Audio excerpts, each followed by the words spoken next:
Good morning students. कल हमने रामनरेश त्रिपाठी जी का पहला पद पढ़ा। आज दूसरा पद है और यहाँ रामनरेश त्रिपाठी जी ने जीवन की एक रूपरेखा को आगे बढ़ाते हुए कहा है। रामनरेश त्रिपाठी जी क्या कहते हैं, सुनिए। जब गंभीरतम अर्धनिशा में जग को ढक लेता है, तम अंधकार निशा रात्रि।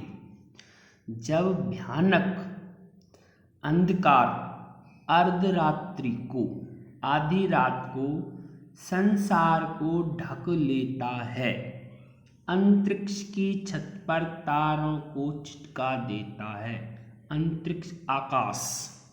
जब भयानक अंधकार अर्धरात्रि को संसार को ढक लेता है, तब आकाश की छत पर तारों को टिमटिमाते हुए हम देखते हैं, अर्थात दिखाई देते हैं।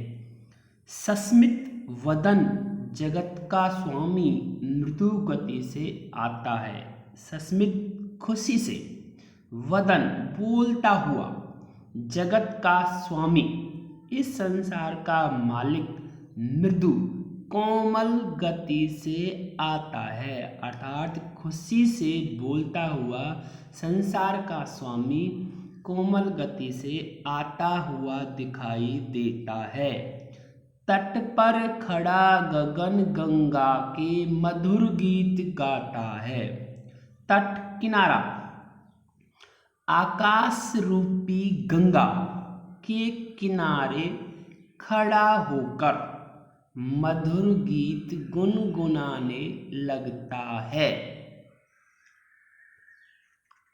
उससे विमुग्ध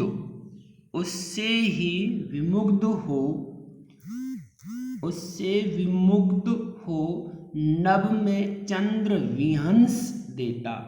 उससे ही प्रसन्न होकर, विमुग्ध प्रसन्न, उससे ही प्रसन्न होकर आकाश में चंद्रमा भी हंसने लगता है।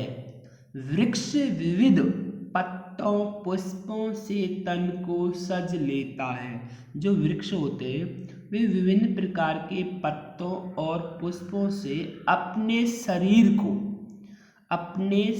को सजा लेते हैं, अर्थात इस प्रकार की जब प्रकृति में हलचल होती है तो उस समय जो वृक्ष होते हैं वो भी कहीं पीछे नहीं रहते, वो भी अपने आप को अपने पत्तों से और पुष्पों से अपने शरीर को सजा लेते हैं। पक्षी हर्ष संभाल न सकते, मुग्ध चहक उठते हैं। जो पक्षी है वो भी अपनी खुशी को संभाल नहीं सकते, मुग्ध प्रसन्न होकर वो भी चहकने लगते हैं, अर्थात जो पक्षी हैं वो खुशी के मारे इस संसार में अपनी चहचहाहट को रोक नहीं पाते। फूल सांस लेकर सुख की सानंद महक उठते हैं। संसार में जो फूल है, पुष्प, पेड़ों पर आए हुए फूल भी अपनी सुख रूपी महक को इस संसार में उठा देते हैं, अर्थात फूलों की जो महक होती है वो इस संसार को महक युक्त कर देती है, अर्थात चारों दिशाओं में महक ही महक हो जाती है, जिससे पुष्प भी और वहाँ पर रहने वाले जो भी व्यक्ति हैं वो सुख का आनंद प्राप्त करते हैं। वन, उपवन, गिरि, सानु, कुंज। वन, उपवन में, उपवन छोटे बागों में, गिरि पहाड़ों पर, सानु समतल भूमि, कुंज गलियां। इन गलियों में भी जो बादल हैं वो बरसते रहते हैं। मेरा आत्म प्रलय होता है, नयन नीर झड़ते हैं। मेरा आत्म प्रलय, मैं अपने आप को भूल जाता हूँ, अर्थात मेरी जो याददाश्त है वो समाप्त हो जाती है और मेरी आँखों से पानी झड़ने लगता है। तब मेरे मन में इस प्रकार की भावना पैदा होती है कि मैं भी इस प्रकृति का एक निहारने के लिए तत्पर रहूं, अर्थात मैं भी इस प्रकृति का दर्शन कर सकूं। पढ़ो लहर, तट, तृण, तरु, गिरि, नव, किरण, जलद। कवि कहना चाहता है कि मैं भी इन सभी पर यह पढ़ना चाहता हूँ। किन पर? लहर पर, तट किनारा, तृण पत्ता, तरु वृक्ष, गिरि पहाड़, नव आकाश, किरण सूर्य की किरण, जलद बादल। इन सब पर जो कहानी लिखी हुई ये मधुर कहानी, इन सब पर जो ये मधुर कहानी लिखी हुई है और विश्व मोहनहारी और इस संसार को अपनी ओर आकर्षित करने वाली यह कहानी कैसी है, कैसी मधुर मनोहर उज्ज्वल, कैसी मनोहर उज्ज्वल, यानी कि ये कहानी बहुत ही उज्ज्वल है और मधुर है। यह प्रेम कहानी, ये कैसी कहानी है? प्रेम की कहानी है।